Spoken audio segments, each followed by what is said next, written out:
We have to forget, although the news of the world is very important and it's a big competition, what you're doing is you're stepping back 3 inches to 8 feet. That is a bit of an hardship, really, but it's better than stepping forward 2 feet. You know, that is a long way. If they're on 7'9¼ now, John, you've been playing for a lot longer than 6 years, and you've been at the top a lot longer than 6 years. You must have been at the top throwing at 7'6", and all of a sudden someone came along to you and said, well, John, you've got to now move back another couple of inches. Yes, surely you've had to make some adjustments. That's very interesting, and I can relate this to Leighton Rees, a player that is worldwide known. Leighton, in particular, was exceptionally good from 7'6", exceptionally good. And when they moved the mark back to 7'9", he had difficulty straight away. And he's had difficulty ever since, which he openly admits. And so did quite a few other players. The 2 inches so that we come back, or nearly 3, I mean, it doesn't seem a lot. It's 3 inches about so big, but it does mean a lot to the weight of your darts. An extra 3 inches to go to the board. That's a bit technical again, we can come on to later. But the 7'9¼ did make a lot of difference to a lot of people.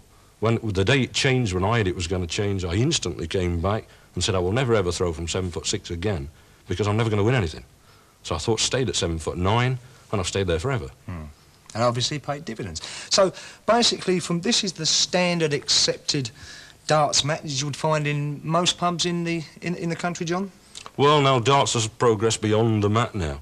A lot of them have what we call an ocky, and it's fastened to the floor, which they take up. The ocky is a raised 2-inch, must be 2 inch. This is a ladle throw-in height, or what you throw behind. Now this is what we've got here, which is used in the major championship events of which you're more used to, John. Yes, this is a little bit special. I mean, we've done this again to make it look right, what you would see on TV. The things that we use, as you say, in championship matches. You wouldn't expect to find that in a normal practice area, especially in the house. You wouldn't find that unless you have really got a long lengths and set out a special room. Here, this is the most important thing about this, is that it's 2 inches from there to there. It doesn't have to be 7'9¼ long, 2 inch by 2 inch. Oh, so just a strip of wood? A strip of wood. It hasn't got to be the platform that we have here. That's right. I mean, the main important function that it does is that when you walk up to the board to throw a dart, you can actually just kick it with your foot.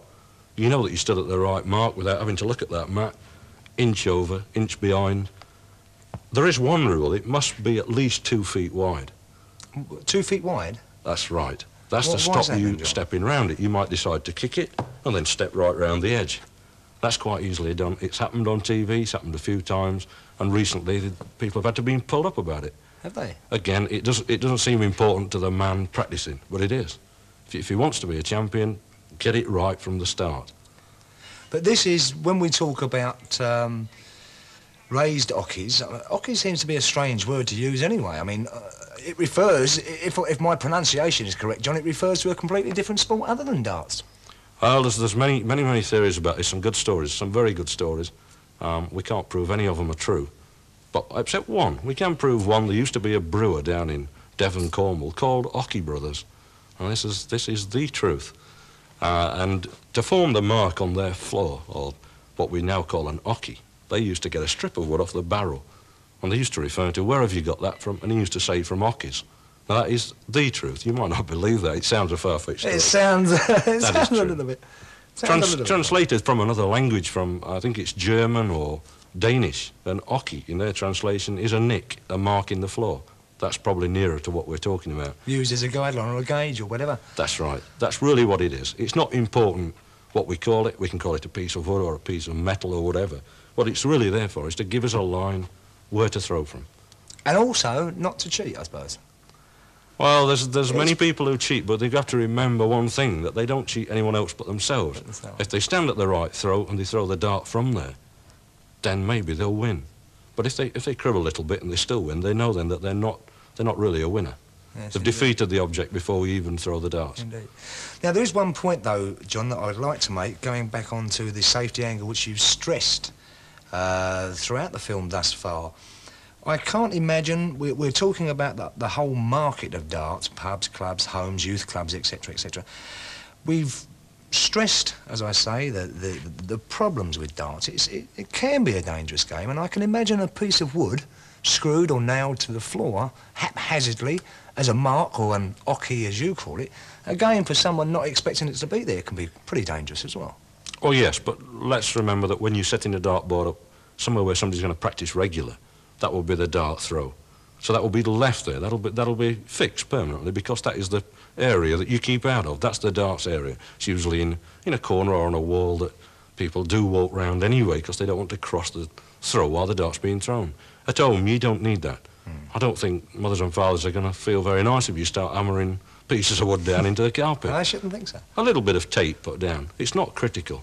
All it means is you'll have to look down before you throw. You'll have to look down where the toe is. If you cross the line, you're nearer. Then you can't achieve the object.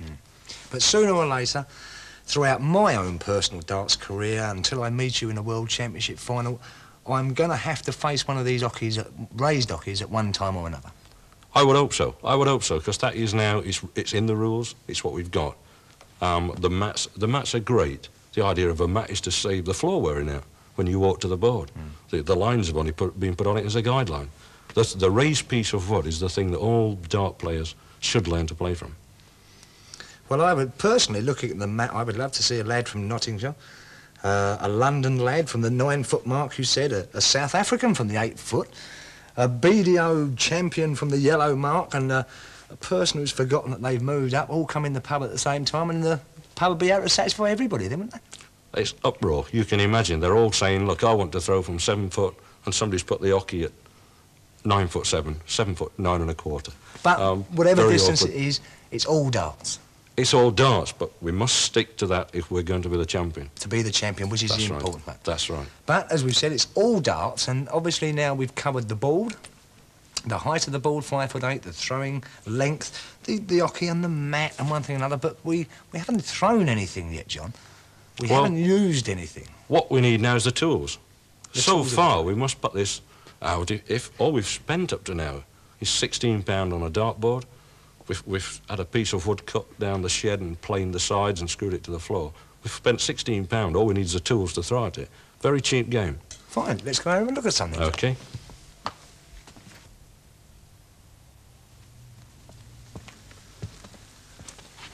OK then, John, fine. I need a set of darts, and I see that you brought along quite a wide variety of darts here to illustrate. But quite frankly, John, some of them seem quite ancient. Well, they are. If I brought every set of darts that you could actually buy today, we'd need a table 100 feet long. There's thousands of them. I mean, literally thousands. What I've tried to do is to bring, or to show you without complicating it, the differences. The difference from the big dart to the small dart, the long dart to the very short dart. And I think we should set off by saying that a dart now has a fixed description. A dart can be no longer than 12 inches, and it should weigh no more than 50 grams. So that gives you a wide scope to choose from. You can imagine if you put all the many different variations into that, you could come up with almost 1 million different types of dart to throw. If we take a fine look at them, we go back to this particular dart here, which is the one that, very similar to what Tom Barrett used to win the News of the World twice, 2 years in succession. Go back to the mat again. He did throw from a little bit farther back. So the heavier dart does carry through the air a little bit better than a lighter dart. But this is what Tom had to use. I mean, that's quite a big-looking dart, made of brass with a fixed point. He didn't use that stem. That is a more modern stem, and he would probably use something like that, which is just a piece of cane that would fit into there, shaped down to whatever shape he wanted, and then the flight put in the end. Probably a flight similar to this one, but made out of paper. You know, that would actually fit into the end. There's a groove cut in there, and this little band would come down here and then go back up and tighten up to fasten the flight in. Very, very, not technical, but if you think about it, it's a long, long way away from a lot of the darts we see today. We've got a dart here which is used by Tony Brown on TV, very, very slim dart, very, very slim, as you can see. The idea of that compared to this is quite easy to see. You can almost get two of that into the one barrel of the brass one. Yeah.